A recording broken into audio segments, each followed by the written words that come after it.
કે શૈતાનના કામનો નાશ કરવા માટે.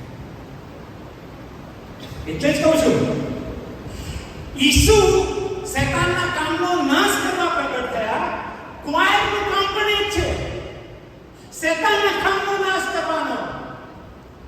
તમે છે ને તમારી જાતને નીચી ના કરતા, ગમે તેની ના કરતા કે બે ગીતો ગાઈને બેસી જઈશું આપણે, અહીંથી વગાડીને બેસી જઈશું, પ્રેક્ટિસ અહીંથી ચાલી જશે. ના, તમે તમારું મહત્વ સમજો. બાઇબલ કહે છે કે અમે રાઈટ વચનના સેવકો છીએ, પણ એટલું જ સામર્થ્ય ક્વાયરમાં રહેલું છે,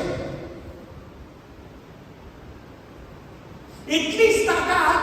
કેમ કે તાકાત તમારા મારામાં નથી, બોલનારમાં કે ગાનારમાં નથી, એ ઈશ્વરના વચનમાં છે. એટલે ઈશ્વરનું વચન બોલો કે ઈશ્વરનું વચન ગાઓ, પણ એ સામર્થ્ય નીકળે છે અને શૈતાનના કામનો નાશ થાય.